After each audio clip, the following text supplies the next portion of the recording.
Salam sejahtera, terima kasih karena bersama dengan saya di Nazilin Unity Channel.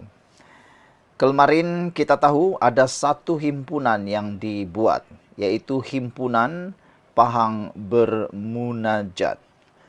Himpunan itu rupa-rupanya antara yang coba mau disampaikan ialah berkait dengan isu titah edendum. Tetapi apa yang jadi?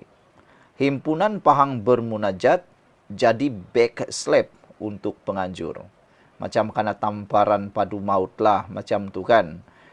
Penganjur sangka mereka boleh menggunakan himpunan itu untuk tujuan yang tertentu. Tetapi akhirnya apa yang jadi?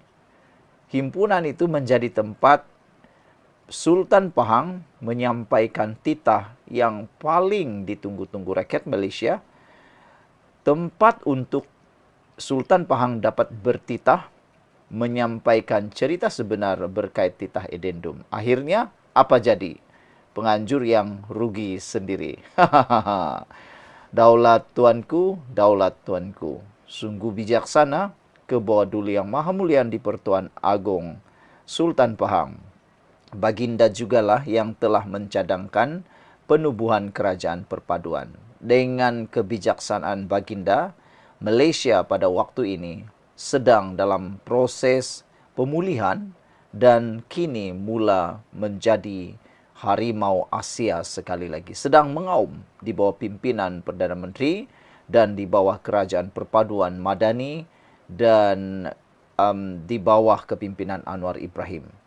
Itulah kebijaksanaan Ketua Duli Yang Maha Mulia di Pertuan Agong mantan dahulu. Beliau Baginda begitu bijaksana dalam melaksanakan dan mencari solusi dalam pelbagai masalah. Ini terbukti apabila Baginda lah Sultan yang telah melalui ranjau paling suka duka dalam politik Malaysia, pentadbiran Malaysia. Pertama, Baginda lah yang di Pertuan Agong terpaksa melalui zaman COVID-19. Baginda jugalah yang telah melalui zaman di mana berlaku langkah Sheraton Tebuk Atap yang mana Perdana Menteri berubah beberapa kali. Walau bagaimanapun dengan kebijaksanaan, kesabaran dan ketabahan Ketua Duli Yang Maha Mulia di Pertuan Agong pada ketika itu yaitu Sultan Pahang, Baginda menyelesaikannya dengan penuh berhema, penuh bijaksana. Termasuklah yang paling terbaik sekali, nasihat Baginda, saranan Baginda untuk menubuhkan kerajaan perpaduan. Akhirnya, kerajaan itu cukup berhasil sehingga waktu ini dan yang mengikut nasihat itu pula adalah Barisan Nasional. Perikatan Nasional menolak nasihat Ketua Duli Yang Maha Mulia di Pertuan Agong pada waktu itu. Saudara-saudara sekalian, semalam berlangsung perhimpunan Pahang Bermunajat, Sultan Berdaulat. Dibuat oleh Himpunan NGO Melayu di Kuantan Pahang. Ini secara halusnya nak buat bantahan isu edendum. Selain daripada NGO, parti yang turut sertai ialah Parti PAS. Saya, bab NGO Islam ini menurut Liana Marzuki, nak buat perhimpunan tu saya boleh terima lagi, kata beliau. Tetapi bila PAS sertai sekali, konon-konon raja dia nak bersolidariti. Apabila kita ketahui PAS, mereka hanya akan bergerak kalau ada laba politik. Mana-mana naratif yang boleh ditunggang untuk buat kerajaan nampak jahat sekali. Merekalah kononnya yang terpaling ke depan. Untuk rekod, tiada geng Tun Mahathir dan Tan Sri Muhyiddin Yassin yang beria nak bermunajat ini. Sultan Pahang turut hadir dalam perhimpunan. Apa yang Baginda titahkan? Semua perlu hormati proses undang-undang dan jangan politikkan kehadiran Baginda. Pada saya, ini satu backslap kepada penganjur. Baginda nak katakan, Baginda gembira ada yang buat perhimpunan untuk Baginda. Namun Baginda perlu bekerjasama dengan kerajaan semasa. Itu titah Baginda nak sampaikan. Cukup tersusun dan jelas bagi mereka yang ingin menghadam. PAS dan sekutu membuat naratif ini kerajaan derhaka kerana isu edendum. Pada saya mudah sahaja. Selagi Sultan atau Agung tidak bersuara sedemikian, siapa Anda nak kata begitu? Kena ingat ya, ketika 33 bulan, Sultan Pahang menjadi Agung, dengan lantang Baginda menegur kerajaan dan menteri undang-undang PAS. Baginda sangat duka cita dan kecewa dengan keengganan kerajaan PN kerana melanggar titah Baginda mengenai darurat yang berpanjangan.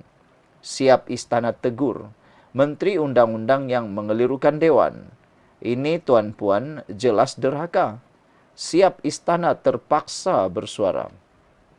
Itu sebab bila PAS Gebang nak bermunajat untuk Sultan, saya kurang nak percaya.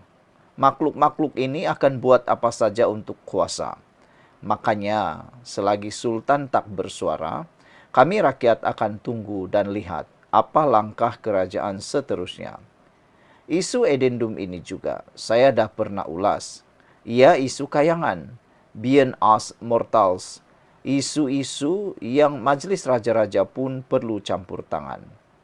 Sebab melibatkan dua agung berlainan dan takrifan perkara perlembagaan. No one is above the nation and the constitution.